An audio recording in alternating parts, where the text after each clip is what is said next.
Hey parents, this is Renee Joelle. I wanted to come to you today and talk to you a little bit about the importance of correcting your children when you see that there's an issue that you need to address.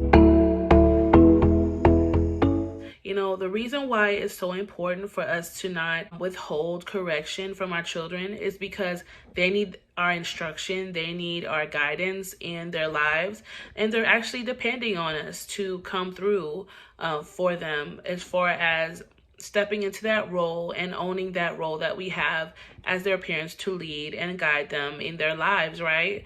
I remember even growing up as a young person and even as a child, before, my teen years, that if my parents saw me doing something that was hurtful, was going to be harmful towards me, then they stepped in and they let me know it was wrong. Even if they had to cut off friends, right? Even if they had to tell me, okay, you're going to stop hanging out with this person or that person. That's what they did. And later on in life, I did understand why they did what they did, right? Initially, I didn't.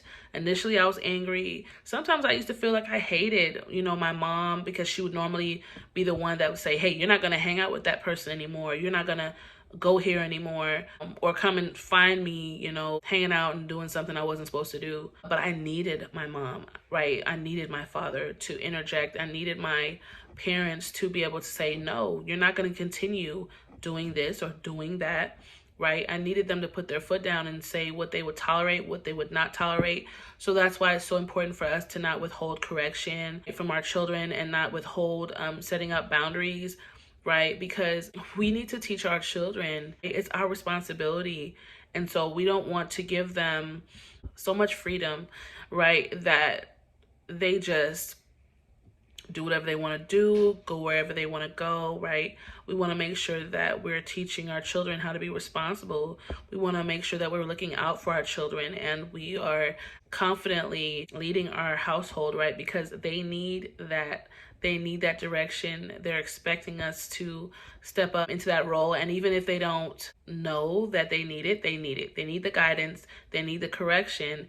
They need us to instruct them in what is right to do. So let's not just allow anything to happen, especially with our teenagers, and just let them do whatever they want to do, go wherever they want to go. But let's step up, parents, and begin to own our roles and guide our families so that they can learn, right, the right way to do things, the things to stay away from, warn them about things so that they don't have to go through unnecessary things, right? So that they don't have to wander around and just let their friends lead them and follow the path of people that they don't need to be following, right? We need to be their influence and we need to use our voice in our homes and not be afraid to correct our children. Take care, parents.